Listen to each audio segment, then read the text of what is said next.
a rigid archivist, hoping to expose an institution's revered founder, unearths evidence that shatters her own understanding of truth, revealing a hidden, painful compassion. Before starting the story, subscribe to the channel and write in the comments where you're watching this video from. Sarah, a woman whose existence was as meticulously ordered as the very archives she presided over, lived by a creed of absolute truth. To her, every Brill page, every faded photograph, every ink-stained letter within the venerable Caldwell Historical Society was not merely an artifact, but an irrefutable testament to history's unyielding facts. These documents, she believed with an almost religious fervor, were the unshakable bricks in the foundation of understanding. They offered a direct, unadulterated line to the past, a bastion against the fleeting fictions of human memory and biased narrative. Her personal life mirrored this professional ethos.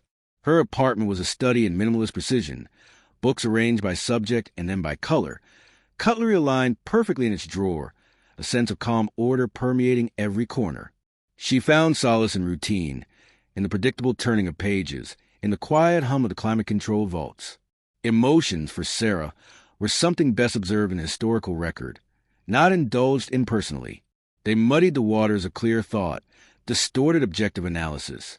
Arthur Caldwell, the Society's illustrious founder, was, in Sarah's mind, the epitome of the historical figure. His portrait, a stern yet benevolent gaze, hung proudly in the main reading room. His voluminous diaries, his philanthropic ledgers, his eloquent speeches, all paint a picture of a man beyond reproach, a titan of industry and a beacon of civic virtue. Sarah had spent years indirectly in his company, studying his meticulous penmanship, absorbing his wisdom through his published works. He was, to her, proof that integrity can indeed be etched into the annals of time. It began subtly, a faint, almost imperceptible discord in the otherwise harmonious symphony of aged parchment. Sarah was engaged in one of her favorite tasks, cataloging a newly acquired collection of Arthur Caldwell's personal effects, recently donated by a distant, reclusive relative. This wasn't just any collection. It promised to fill in gaps, to offer even more granular detail to the already comprehensive understanding of the great man. She handled each item with reverence, the soft rustle of tissue paper accompanying the gentle placement of an antique cool pen, a spectacles case, a pressed flower. Then she found it, tucked almost carelessly within a stack of routine correspondence. Amidst thank you notes and invitations lay a single, thin letter. It was addressed to Caldwell, but the handwriting was not one she recognized from his vast network of esteemed colleagues. It was spidery, almost frantic, and the paper felt unusually thin, almost translucent. Her initial thought was to simply log it and move on. It was likely a forgotten appeal, a mundane request. But as her eyes, trained to catch the slightest anomaly, scanned the opening lines, a shiver, light as a spider's touch, ran down her spine. The tone was sharp, cutting, utterly unlike the deferential or admiring prose usually directed at Caldwell. It was accusatory. The words blurred for a moment, then sharpened into focus. Your deplorable conduct, the funds you so callously diverted, true nature, a hidden shame. Sarah reread the phrases, her breath catching in her throat. Her mind, so accustomed to logical progression, struggled to reconcile these venomous words with the saintly image of Arthur Caldwell. Deplorable conduct? Diverted funds? Hidden shame? It felt like a direct assault on the very foundations of her professional and personal beliefs. She held the letter up to the light, as if searching for a hidden ink, a secret cipher that would explain its bizarre presence. But there was nothing, just the stark, damning words, handwritten and undeniably real. It hinted at financial impropriety, a shadow cast, cold and dark, upon the shining, pristine legacy of the man she had always admired, the man whose historical integrity she had implicitly vouched for in countless lectures and publications. This wasn't just a discrepancy. It was a fundamental contradiction. It was the first whisper of a truth she never anticipated, a truth that threatened to unravel not only the historical narrative of Arthur Caldwell, but, perhaps, the very fabric of Sarah's own carefully constructed reality. The calm order of her world had just received its first, unsettling tremor, and deep within her, a new, unsettling curiosity began to stir, overriding her usual methodical pace. She had to know more. She needed to know more. The single letter with its venomous accusations became a gnawing doubt in Sarah's mind, a speck of dust on the otherwise polished lens of her historical perception. It wasn't just an anomaly. It was a discordant note in the carefully composed symphony of Arthur Caldwell's celebrated life. Sarah, usually so disciplined, so unswervingly focused on the task at hand, found herself distracted. The routine motions of cataloging other collections felt like a tedious chore, her thoughts constantly drifting back to the thin, unsettling page now secured in a special, unmarked folder in her desk drawer. Her sleep became restless. Dreams, usually absent or filled with the quiet satisfaction of perfectly ordered shelves, were now populated by shadowy figures and whispered accusations. She'd wake with a jolt, the accusatory words from the letter echoing in the pre-dawn stillness of her apartment. The pristine image of Caldwell, once a comforting presence, now seemed to leer from his portrait in the reading room, his benevolent gaze taking on an unsettling, knowing quality. The next day, she found herself inexplicably drawn back to the Caldwell collection. It was a compulsion she couldn't quite articulate, a need to either disprove the letter's vile claims or to uncover more. She told herself it was purely academic, a necessary step to ensure the integrity of the historical record. But deep down, a different, more primal curiosity was stirring. The thrill of potentially unearthing a hidden truth, a secret beneath the gilded surface. She started cross-referencing, her fingers dancing over indices, her eyes scanning microfiche reels with renewed intensity. The Society's vast collection, once a source of calm and predictable discovery, now felt like a labyrinth hiding a crucial secret. She pulled out ledgers from the Caldwell Trust, annual reports from the various charities he founded, and even minute books from the Society's early board meetings. Her methodology was impeccable, her approach systematic, but her underlying motivation had shifted from mere cataloging to active investigation. Other letters, scattered and seemingly innocuous at first glance, began to coalesce into a disturbing pattern. These weren't as direct as the first, but their implications, when viewed through the newly opened crack of suspicion, were chilling. One letter from a junior associate mentioned unaccounted funds from a particular real estate transaction, quickly followed by a terse note from Caldwell himself dismissing concern as a minor accounting oversight. Sarah had previously filed away as such a typical bureaucratic correction. Now it screamed red flags. Another correspondence, this one from a distant relative, vaguely referenced questionable investments that had mysteriously recouped their losses just before a major public donation. And then there were the subtle mentions of secret dealings in the margin notes of a ledger written in a hand that was not Caldwell's, but seemed to be a clerk's nervous scribble later crossed out.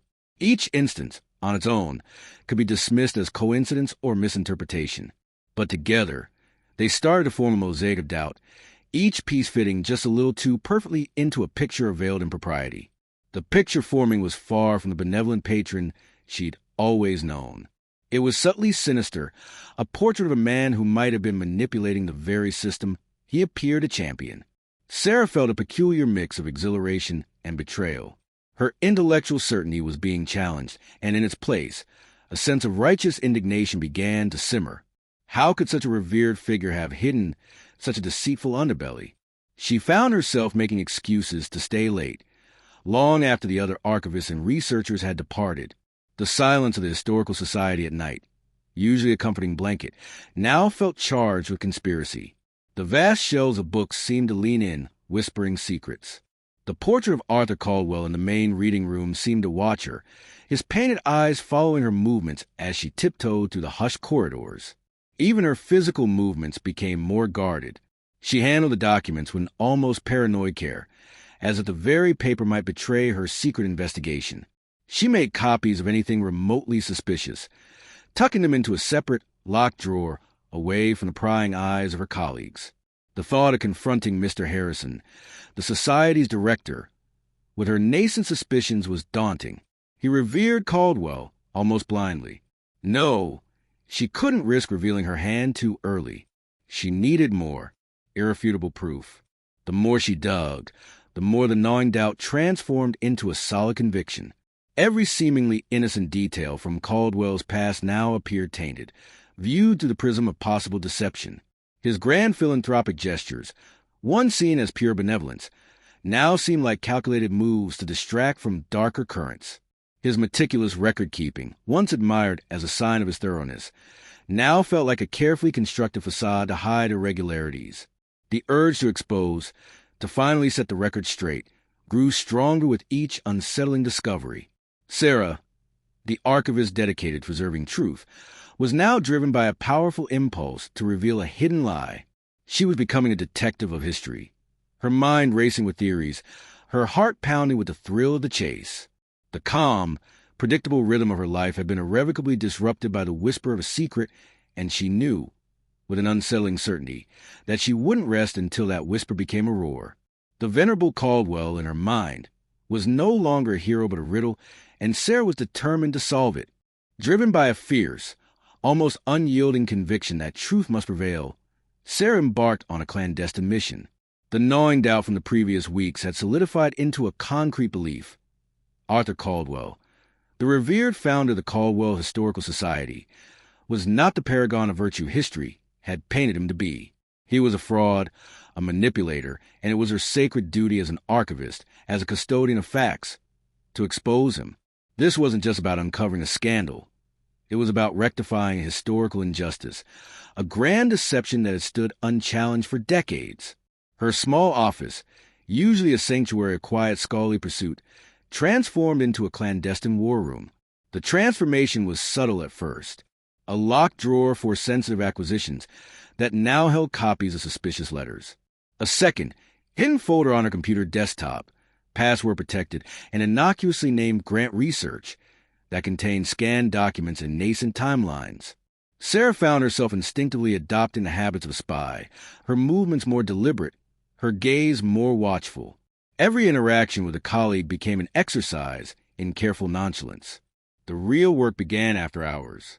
When the grand halls of society fell silent, when the last researcher had gathered their notes and the security guard had settled into his predictable rounds, Sarah would begin. The heavy oak doors would creak shut behind her, the hushed echoes of her footsteps reverberating through the empty corridors.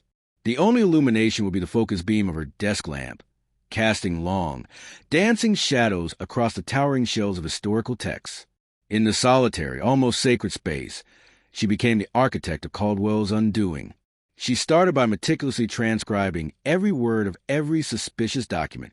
Her fingers, usually nimble with delicate parchment, now danced across the keyboard with a furious intensity. Each transcribed phrase, each seemingly innocuous date or name, was cross-referenced with other documents, with public records, with Caldwell's published biographies. It was a painstaking process, a slow unearthing of interconnected threads.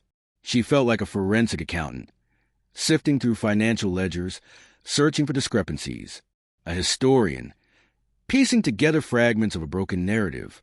A detective, hunting for clues in a cold case centuries old. Her mind worked ceaselessly, even outside the archives.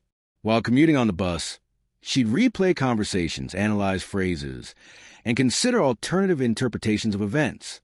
Over her solitary dinners, she'd sketch out mind maps on napkins, connecting names and dates with arrows and question marks. The pursuit consumed her, eclipsing all other aspects of her life. Her meticulously ordered apartment started to show signs of neglect.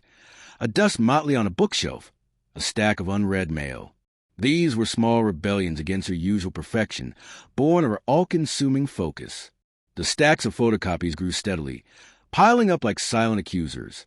She had secured access to older, less digitized records, delving into society's deeper archives, a labyrinth of forgotten files and uncatalogued boxes. She unearthed old newspaper clippings, obscure land deeds, and even private correspondence from Caldwell's early business associates, long since deceased. Each new discovery, no matter how small, felt like a triumph, a validation of her suspicions. The thrill of discovery was intoxicating. It mingled with a righteous anger at the perceived deception of Caldwell, a man whose gleaming bronze statue stood proudly in the main foyer, a testament to a lie she was now dismantling piece by painful piece. She imagined the headlines, the shock waves that would ripple through the academic world, the reevaluation of history that would inevitably follow her findings. She envisioned herself, not as a ruthless truth seeker, but as a champion of honesty, finally setting the historical record straight, stripping away the gilded veneer to reveal the rot beneath. There were moments of doubt, fleeting as shadows. What if she was wrong? What if she was misinterpreting the evidence, seeing patterns where none existed? But then she would return to the specific phrases in the original letter, the vague yet insidious accusations, and her conviction would harden. No, this wasn't misinterpretation. This was a cover-up, a meticulously maintained illusion, and she was the one destined to shatter it. She felt a strange kinship with the whistleblowers she had read about in history books, the journalists who exposed political corruption, the activists who unveiled corporate malfeasance. She was acting as a guardian of integrity, ensuring that future generations would learn the true story, not a carefully curated falsehood. This was more than just a professional duty. It was a moral imperative. As the weeks bled into months, Sarah's secret project became her entire world. The Society's quiet hum by day was merely a prelude to the charged atmosphere of her nocturnal investigations. She worked with an almost frantic energy, fueled by coffee and an unshakable belief in her cause. Every piece of paper, every archival box, every faint ink stain held the potential for the next crucial clue.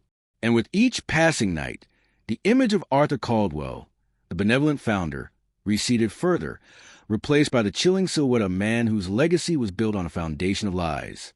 She was closing in, piece by meticulous piece, on the moment of his inevitable downfall. Weeks turned into months, each passing day seeing Sarah sink deeper into the labyrinth of Arthur Caldwell's past. Her evidence wasn't just growing. It was meticulously aligning itself into what she believed was an irrefutable narrative of financial malfeasance, a secret life of greed meticulously hidden beneath a meticulously crafted facade of philanthropy. The chaotic scramble of her initial investigation had settled into a focused, almost surgical precision. She was no longer just collecting data. She was constructing a case. Her war room, her small, usually unassuming office, was now a vibrant ecosystem of information. Pin boards were covered with index cards, each one representing a piece of evidence, color-coded by type. Green for bank transfers, blue for property deeds, yellow for suspicious correspondence. Lines of red string crisscrossed between them, mapping out the convoluted connections she had uncovered. Timelines, stretching across her entire desk, charted the flow of funds and the dates of key decisions, invariably coinciding with periods of public philanthropy that now seemed designed purely as misdirection. Sarah had unearthed what she considered ironclad proof: shell companies registered to obscure addresses, often linked to fictitious individuals or minor associates who had since vanished from public record. She found discrepancies in the Caldwell Trust's annual reports, small but consistent outflows of capital that seemed to disappear into a financial black hole. There were even heavily redacted legal documents hinting at prior investigations into Caldwell's business dealings, discreetly buried and swiftly closed, leaving only tantalizing clues. She felt like a forensic accountant peeling back layers of a complex fraud. She charted a specific pattern. A large, public donation to a university, for instance, would often be preceded or followed by a series of smaller, untraceable transactions to an offshore account she'd identified through painstaking cross-referencing with international banking archives. To her, it was clear. Caldwell wasn't just giving away money. He was laundering it, using his philanthropic endeavors as a smokescreen. The thrill of discovery was almost euphoric. It was a vindication of her intuition, a testament to her unyielding belief that truth, no matter how deeply buried, would eventually surface. She imagined the disbelief, then the quiet nods of acknowledgement from her peers and the wider historical community. She, Sarah, the quiet archivist, would be the one to rewrite a significant chapter of local history. She would be the one to expose the true nature of a revered icon. Her plan was clear, precise, and, she believed, foolproof. She would compile all her findings into a comprehensive report, meticulously documented with photocopies, transcriptions, and cross-references. This wasn't just a collection of anecdotes. It was a scholarly paper, undeniably robust, designed to withstand any scrutiny. She would then present this report to the Society's Board of Trustees. The thought of their faces, shifting from reverence to shock, then to grim acceptance, filled her with a strange satisfaction. She pictured the pivotal moment. Mr. Harrison, the director, his face pale, his usual composure shattered. The other board members, distinguished figures in their own right, grappled with the unthinkable. Her report would be delivered with calm, undeniable authority, each piece of evidence laid bare. There would be no room for denial, no way to defend the indefensible. She wasn't driven by malice, she told herself, but by a higher calling. It wasn't about tearing down a man for the sake of it. It was about honoring the sanctity of historical truth. Caldwell's true nature, that of a calculating, manipulative businessman who masqueraded as a benevolent patron, deserved to be known. His pristine legacy, built on a foundation of deceit, needed to be shattered. This wasn't just a historical correction. It was a moral imperative. Her personal life continued to recede. Sleep became a luxury, often interrupted by bursts of inspiration or the sudden realization of a new connection between documents. Meals were often eaten at her desk, cold and forgotten as her mind raced. Social invitations were politely declined. Too busy with a complex new acquisition, she'd say, a half-truth that concealed the monumental scope of her secret project. The isolation, far from being a burden, felt like a shield. It protected her from outside distractions, from questions that might force her to reveal her hand too early. She trusted only herself with this monumental task. The weight was immense, but so too was the exhilaration. She was on the precipice of something truly significant.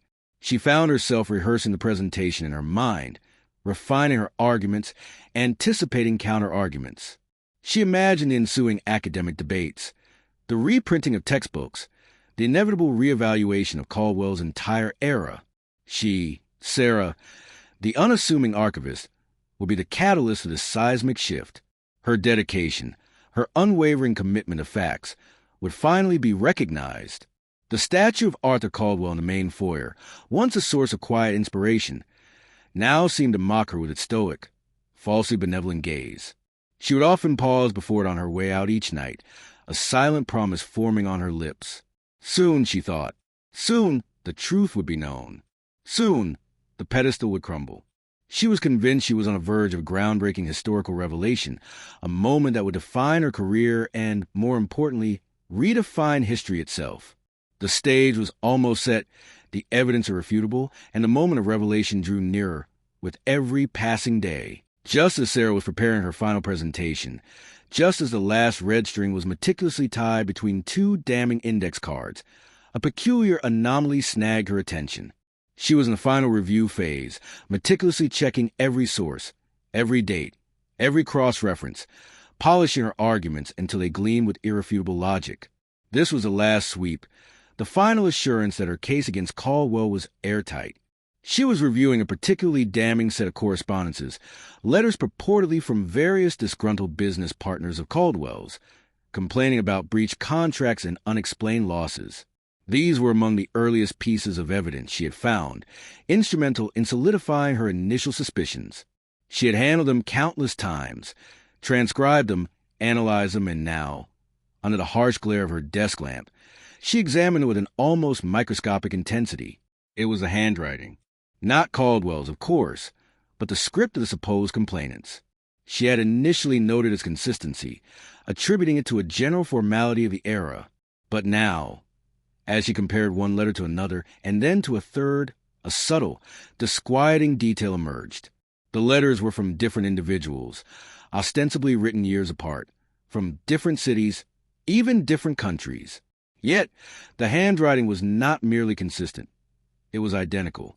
Each loop of the L, each cross of the T, each flourish of the capital they were carbon copies. The pressure of the pen, the space in between words, even the faint tremor in some of the downstrokes, it was all too perfect, too uniform. The thought hit her with the force of a physical blow, a cold knot forming in her stomach. This was the organic variation of multiple hands, writing over time. This was a precise replication of a single hand, a single imitating hand. A nagging feeling of unease began to replace her certainty, like a faint, dissonant chord in a perfectly tuned symphony. She had dismissed minor inconsistencies before, attributing them to the vagaries of historical records. But this was no minor inconsistency. This was a fundamental, jarring contradiction. This wasn't a chaotic scrawl of secret correspondence, born of urgency or anger. It was almost artistic in its precision, a crafted hand rather than a natural one. Sarah pulled out other documents from her evidence pile. The anonymous tips she had found from the early 20th century, purportedly left by disgruntled employees. The personal accounts she'd unearthed from obscure, long-defunct local newspapers, quoting unnamed sources detailing Caldwell's alleged shady dealings. As she laid them out side by side, the pattern became horrifyingly clear. The same unnatural consistency in the script. The same subtle, almost imperceptible nuances that marked them as coming from a single source, not diverse ones. Her mind raced, desperately searching for a rational explanation. A common scribe hired by multiple people? Highly unlikely, given the varying geographical origins and subject matters. A secret society working against Caldwell? Possible. But the sheer uniformity of the script seemed beyond even the most coordinated conspiracy. No, this felt different. More intimate. More singular. She remembered a brief, almost forgotten lecture from her archival studies days on historical forgeries. The telltale signs, too perfect symmetry, anachronistic ink, a style that was too consistent across disparate sources. She had dismissed it then as a niche topic, something relevant to art history, not the solid bedrock of historical documentation. Now, the knowledge came flooding back, cold and unwelcome. A wave of nausea washed over her. Had she been so blinded by her conviction, so determined to find a villain, that she had missed the most fundamental sign of all? Had she, the meticulous archivist, fallen prey to the oldest trick in the book? The thought was an unbearable insult to her professional integrity. She pushed her chair back, the screech echoing in the silent room. She needed to step away, to clear her head. She walked to the window, staring out at the darkened city skyline, but her mind was still trapped in the illuminated circle of her desk lamp, replaying every moment of her investigation. Each piece of evidence she had so painstakingly collected now shimmered with an unsettling unreality.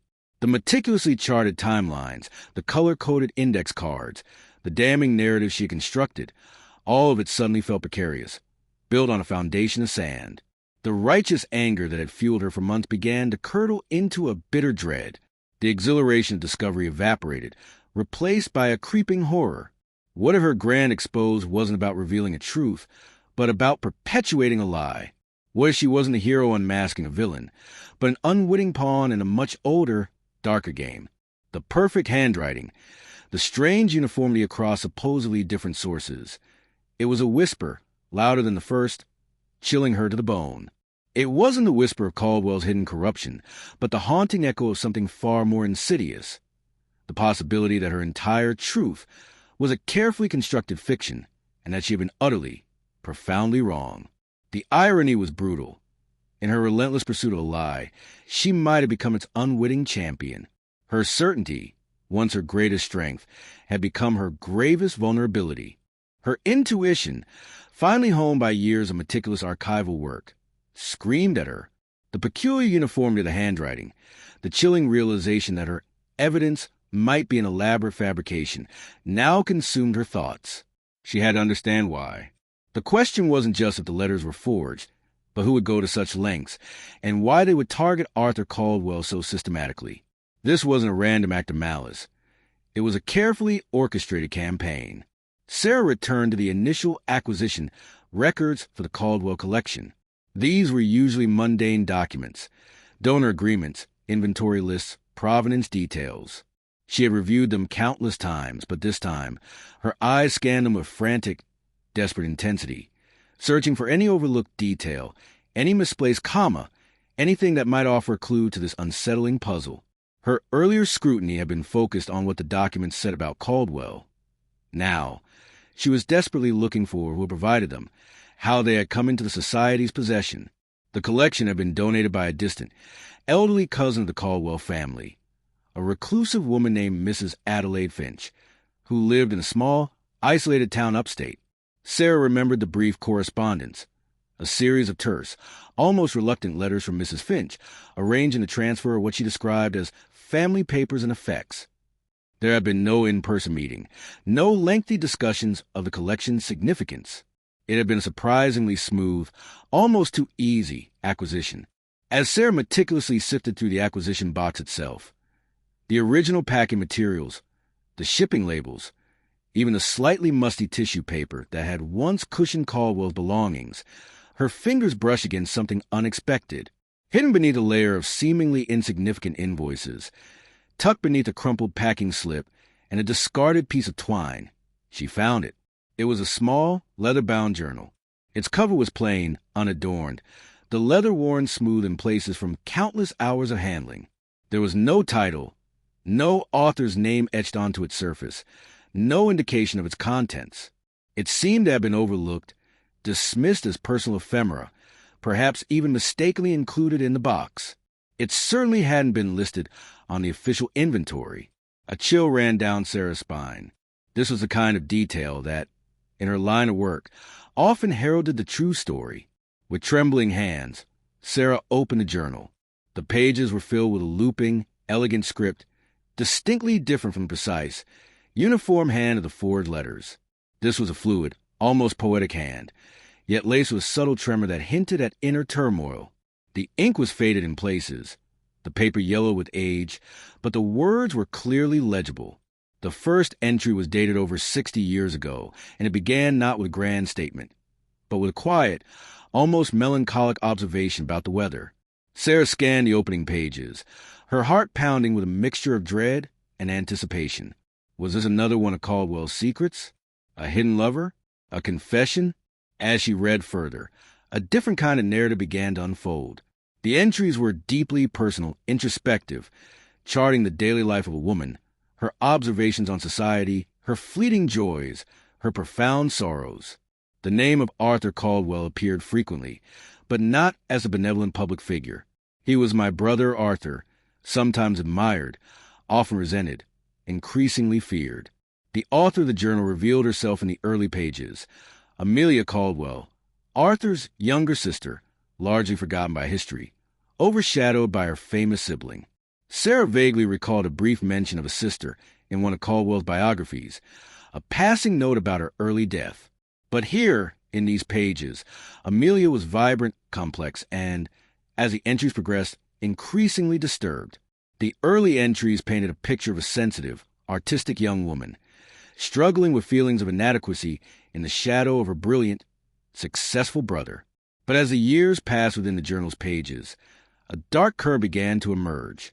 Amelia's writing grew more erratic, the logical flow of her thoughts replaced by sudden shifts, leaps of logic, and increasingly paranoid delusions. She wrote of Arthur stealing her ideas, conspiring against her, manipulating the servants, poisoning her food. Her resentment curdled into a terrifying certainty that her brother was actively seeking her ruin, her downfall, her very sanity. The entries became frantic, filled with desperate plans to expose him, to gather proof of his malevolence. Sarah read on, her breath catching in her throat. And then there it was, a specific entry, dated just a few months after the first damning letter she had found in the Caldwell collection. Amelia wrote, "Today, I crafted my masterpiece, a letter to the bank, a chilling account of Arthur's thievery. They will see him for what he is. I copied it perfectly, a true testament to his villainy." Sarah's eyes flew back and forth from the journal to the photocopies of her evidence. The phrases, the specific accusations, the very structured complaints. They mirrored Amelia's frantic journal entries with terrifying precision. And the handwriting the same elegant, yet subtly trembling script of Amelia's journal painstakingly copied, almost too perfectly. It was the same peculiar anomaly she had noticed in the forged letters, now devastatingly explained. The truth hit her with the force of a physical blow, a cold, sickening wave washing over her. The scandal she had so diligently pursued, the grand deception she had believed she was on the verge of exposing, was not Caldwell's. It was the tragic, twisted reality of his sister's unraveling mind. The evidence she had so meticulously compiled was not genuine, but a fabricated narrative created by a deeply troubled soul, a desperate attempt to legitimize her delusions, carefully planted over decades to incriminate the very brother who, as later entries hinted, had likely spent his life trying to protect her. The hidden shame wasn't Caldwell's corruption. It was the silent, agonizing burden of his sister's mental illness. Sarah's world, once so ordered and certain, spun wildly on its axis. The journal lay open on Sarah's desk, its faded script now screaming a truth far more profound and agonizing than any scandal she had imagined. It belonged not to Arthur Caldwell, but to his younger sister, Amelia. Her heart hammered against her ribs, a frantic drumbeat in the sudden, deafening silence of the archives. Every preconceived notion Sarah held about Caldwell, about the very nature of truth, was crumbling into dust around her. Sarah had only vaguely recalled Amelia, a brief, almost dismissive mention in one of Arthur Caldwell's official biographies, a beloved sister who sadly passed away young. The historical record painted her as a footnote, a minor character in the grand narrative of her brother's ascendancy. But here, within these fragile pages, Amelia Caldwell was not a footnote. She was a vibrant, intensely creative, and ultimately deeply tragic soul whose life had been consumed by a mental anguish that warped her reality. The early entries, before the darkness fully descended, spoke of a sensitive, artistic young woman with a keen intellect. Amelia wrote of her love for painting, her passion for poetry, her dreams of travel. She admired her elder brother, Arthur, describing his sharp mind and his burgeoning success in business. There were glimpses of a close, albeit sometimes strained, sibling relationship. Amelia often felt overshadowed, a quieter star eclipsed by Arthur's dazzling brilliance. This resentment, initially a subtle current, slowly, inexorably, began to swell into a torrent. As Sarah continued to read, the narrative descended into a harrowing chronicle of mental illness. The shift was gradual at first, almost imperceptible. A fleeting reference to voices whispering in the night. A sudden, unfounded suspicion that the housekeeper was stealing her trinkets. Then, the paranoia began to focus, sharply and terrifyingly, on Arthur. Amelia's once elegant prose became increasingly erratic. Her thoughts, once flowing logically, fragmented into disjointed accusations and wild leaps of logic. She wrote of Arthur stealing her ideas for his business ventures, even claiming he was manipulating the very air she breathed. He was conspiring against her, poisoning her food, and controlling the mind of their acquaintances to turn them against her. The meticulous detail in her descriptions of these imagined persecutions was chilling, almost poetic in its madness. Sarah's eyes darted from Amelia's journal to the meticulously organized folders of evidence she had compiled against Arthur. The similarities were devastating. Amelia's frantic journal entry detailing how she exposed Arthur's manipulation of the bank accounts was a near-perfect blueprint for one of the disgruntled business partner letters Sarah had found. The chilling, almost identical phrases, the intricate, yet utterly fabricated, financial schemes Amelia described in her private thoughts. It was all there, laid bare. The anonymous tips Sarah had found detailing Caldwell's alleged secret dealings now took on a grotesque new meaning. Amelia wrote about her clever disguises and her stealthy visits to the local newspaper offices, slipping notes under doors, convinced she was single-handedly dismantling her brother's empire. The seemingly diverse sources of Sarah's information, which she had attributed to multiple, independent witnesses, were in fact the singular, relentless efforts of one desperately ill woman. The truth slammed into Sarah with the force of a physical blow. Her stomach churned. The incriminating letters she had collected, the very foundation of her carefully constructed case, were not genuine accusations from real individuals. They were meticulously copied, word for word, from entries within Amelia's journal, created in a twisted, desperate attempt to prove her brother's villainy to the world. Amelia, in her profound mental illness, had believed she was exposing a corrupt man, while in reality, she was living out her own terrifying delusions. Sarah felt a profound sense of shame, a searing heat rising in her face. How could she have been so blind, so utterly consumed by her desire to find a scandal that she missed the undeniable signs of delusion, the too perfect consistency, the sheer unreality of the accusations? She, a meticulous archivist, prided herself on objectivity, on critical analysis. Yet, her own confirmation bias had led her down a path of gross misinterpretation. The depth of Amelia's suffering was palpable in her looping, often frantic script. There were entries where she pleaded with God for clarity, followed by others consumed by rage and paranoia. Sarah saw not a villain, but a human being trapped in a terrifying internal world. struggling desperately to make sense of her reality, however distorted. And Arthur Caldwell, the man Sarah had been so determined to expose as a corrupt fraud. As Sarah continued to read, she found later entries that hinted at a different side of their relationship. Brief, lucid moments in Amelia's writing where she would acknowledge Arthur's visits, his quiet patience, his attempts to soothe her. There were references to the doctors Arthur insisted upon, the quiet house he found for me in the country, and the gentle nurses he sends. He was not abandoning her. He was desperately trying to care for her, to protect her from herself and the harsh judgments of society. His supposed secret dealings and unaccounted funds took on a horrifying new context.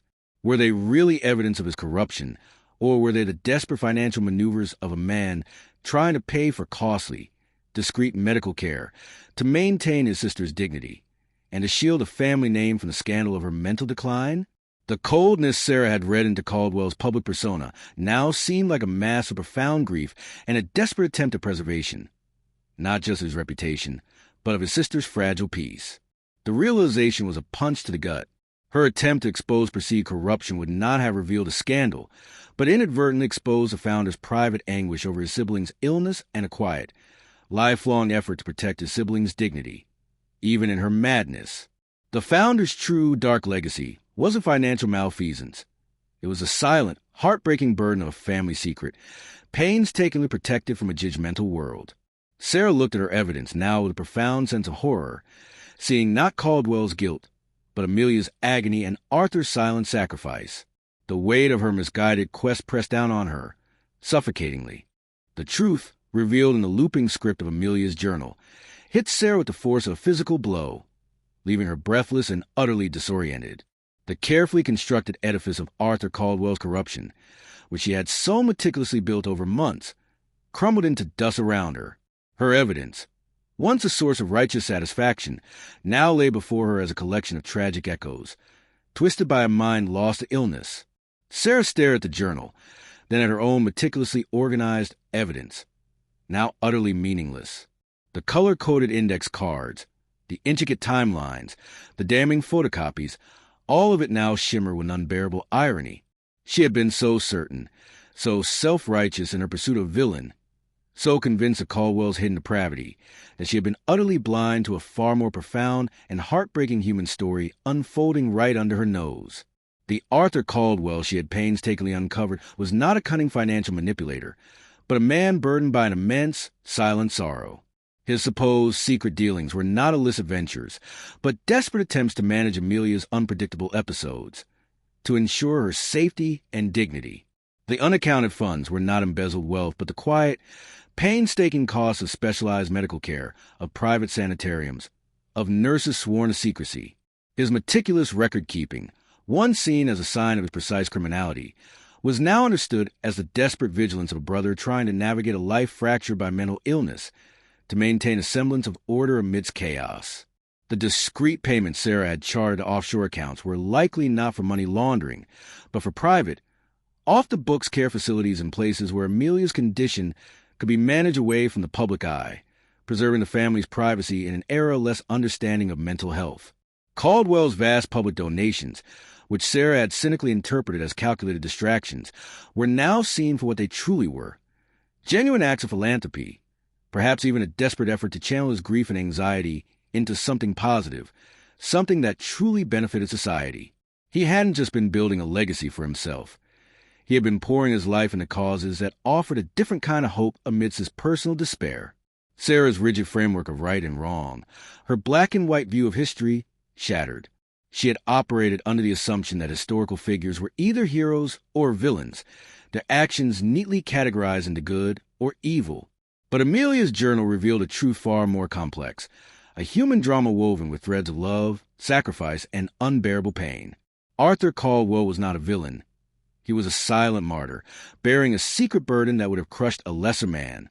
The weight of her own hubris pressed down on her, suffocatingly. She, the guardian of truth, had nearly become the perpetrator of a colossal injustice. Her grand exposé, designed to unmask a scoundrel, would instead have publicly dissected the private anguish of a loving brother and the tragic reality of his sister's lifelong suffering. She would have stripped away the carefully constructed veil of privacy that Arthur had maintained, not out of malice, but out of a desperate need to protect Amelia's dignity in a society that offered little compassion or understanding for such illnesses. The irony was a bitter pill to swallow. In her relentless, almost obsessive pursuit of perceived lie, she had nearly obliterated a fragile, deeply personal truth. Her crusade for honesty would have caused immense, irreversible harm to the memory of a man who had already suffered so profoundly in silence.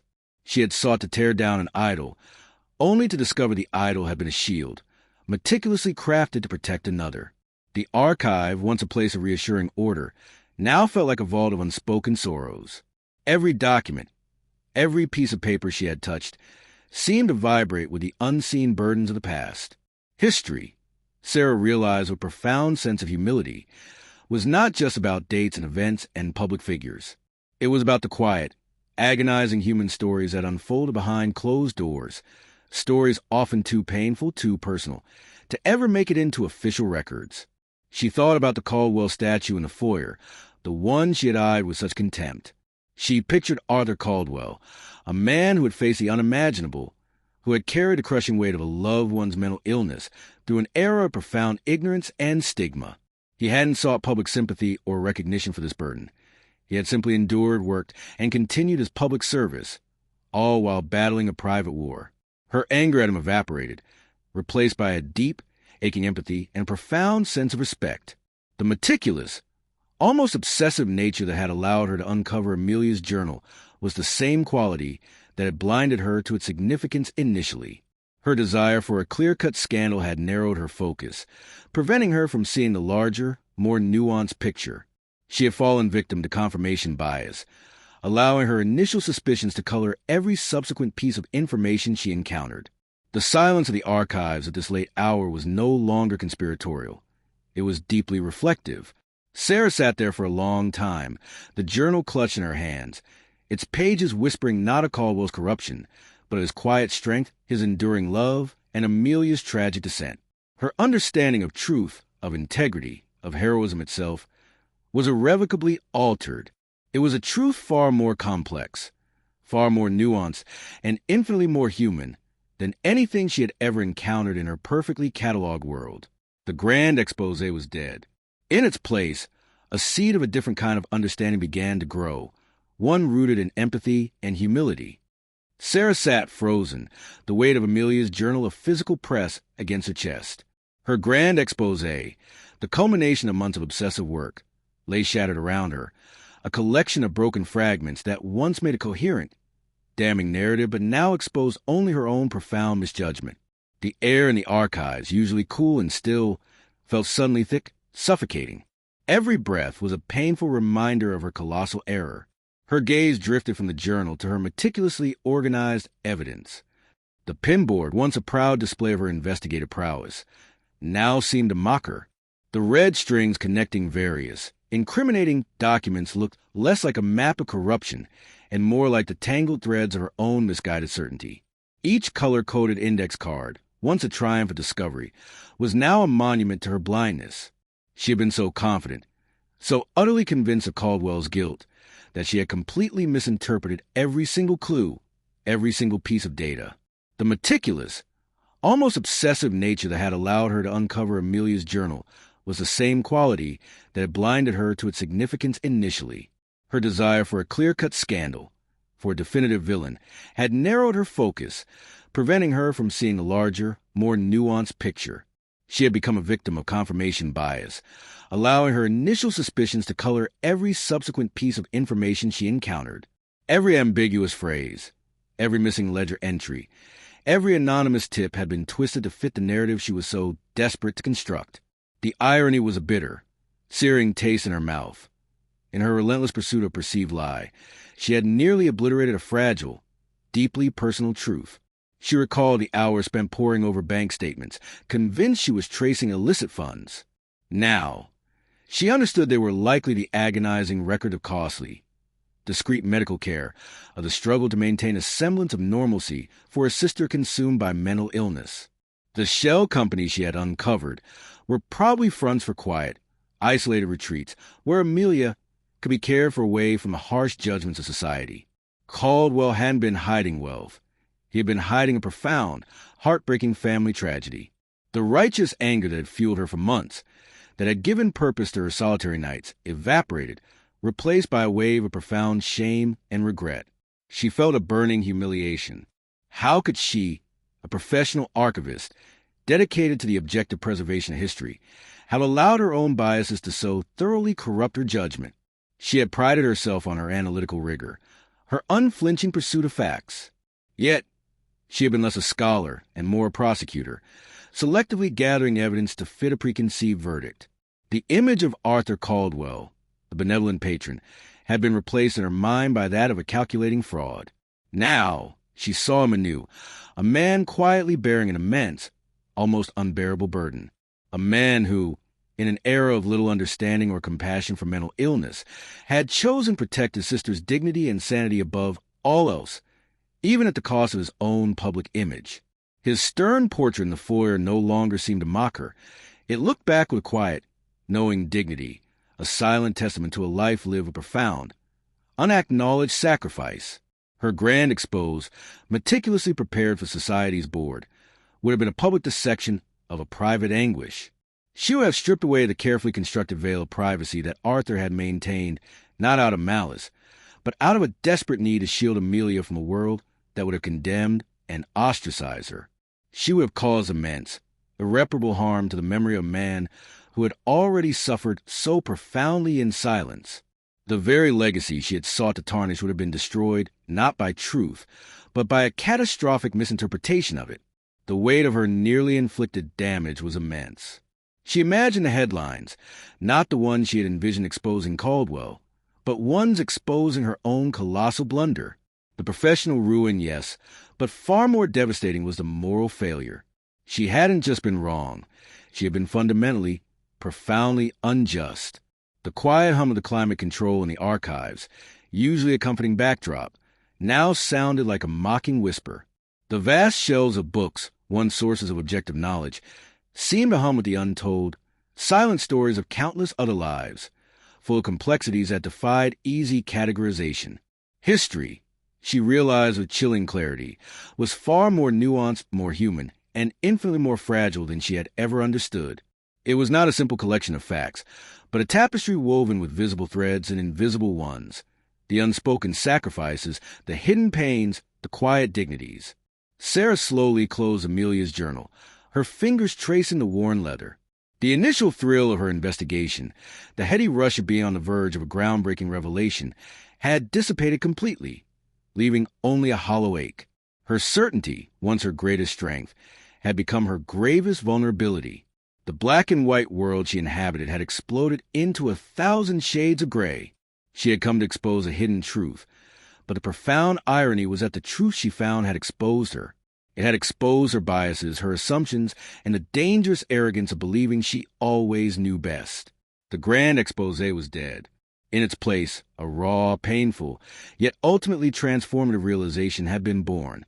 In the profound stillness of the archives, a stillness now pregnant with new understanding, Sarah carefully returned Amelia's journal to its place. She didn't catalog it officially, didn't add it to the public record.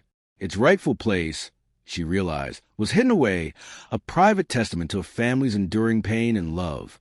Her grand reveal, the meticulously prepared presentation designed to shatter a legacy, would never happen. The headline she had envisioned, the academic uproar, the dramatic reevaluation of history, all of it dissolved into the quiet humility of a deeply personal reckoning. She spent the rest of the night in her office, not working on Caldwell, but simply sitting, allowing the raw, painful truths to settle within her. The air, once heavy with the weight of her misguided ambition, now felt cleared, albeit raw. The rigid boundaries of her ordered world had not merely been breached. They had been utterly demolished. Her perception of history, of integrity, of heroism itself, was irrevocably altered. Truth, Sarah now understood with startling clarity, was not always a neat, easily categorized fact. It was not a simple binary of right and wrong, hero and villain. Often it was complex, layered with unspoken sacrifices, hidden pains, and a quiet dignity of human compassion that might never find its way into official records. Arthur Caldwell was not the corrupt figure she had sought to expose. He was a man who had borne an immense, private burden, a testament to a different kind of strength, one that defied easy public recognition. His heroism lay not in grand gestures, but in silent endurance, in the unwavering protection of a vulnerable loved one. The meticulousness that defined Sarah's professional life had, in this instance, been a double-edged sword. It had allowed her to uncover Amelia's journal, to find the key to the mystery, but it had also, in its unwavering focus on perceived anomalies, blinded her to the very human context that explained them. Her relentless pursuit of a truth that fit her preconceived notions of scandal had almost led her to commit a profound injustice, to publicly desecrate the memory of a man who deserved quiet respect, not condemnation. This experience, brutal in its humbling, had forced Sarah to confront her own hubris. She, who prided herself on objectivity, had been deeply subjective. She, who championed transparency, had been blind to the nuanced layers beneath the surface. The thought of how close she had come to inflicting such pain, to perpetuating such a cruel misrepresentation, sent a fresh wave of shame through her. But beneath the shame, a profound transformation was stirring. In the days and weeks that followed, Sarah's approach to her work began to subtly shift. She still held to her rigorous standards of accuracy, her dedication to facts. But now, she approached every document with a new, profound sense of empathy, an awareness of the unspoken stories hidden between the lines. She learned to look beyond the obvious, to consider the socio-cultural context, the personal struggles that might have shaped seemingly inexplicable actions. She asked not just what happened, but what else might have been happening, and what does this say about the human heart beyond the ledger books and public pronouncements? She began to incorporate this newfound understanding into her lectures to visiting researchers and history students. She spoke less about grand narratives and more about the complexities of human motivation, the limitations of historical records, the importance of reading between the lines. She championed critical thinking, not just for uncovering facts, but for cultivating empathy and understanding. Her personal life, too, began to soften. The rigid order of her apartment seemed less important. She started to seek out connections, to engage more with her colleagues, to listen more deeply to their stories. She found a new appreciation for the messy, unpredictable nature of human experience, a stark contrast to the neatly catalogued world she had once inhabited. The pursuit of perfect order, she realized, could sometimes blind one to the richness of life's imperfections. The statue of Arthur Caldwell in the main foyer, once an object of her contempt, now held a different significance. When she passed it, she no longer saw a monument to a lie. She saw a quiet memorial to a man who had faced unimaginable private suffering with dignity, who had carried a secret burden with immense strength. The bronze figure now represented not just the public face of the founder, but the silent, enduring power of human love and sacrifice. It was a monument to a different kind of truth, a truth that could only be found by looking beyond the surface, by embracing the complexities that define us all. Sarah, the archivist who sought to expose a scandal, had instead exposed herself to a deeper, more nuanced understanding of history, of empathy, and the profound, often invisible, burdens people carry. Her perception of the past, and of humanity itself, was forever altered. She had not found a villain to condemn, but a different kind of hero to appreciate. And in doing so, she had begun the slow, challenging, but ultimately liberating process of redefining herself. Her quest had not revealed a dark legacy, but illuminated a far greater truth, that the deepest human stories are often found not in the clamor of public records, but in the quiet, hidden chambers of the heart.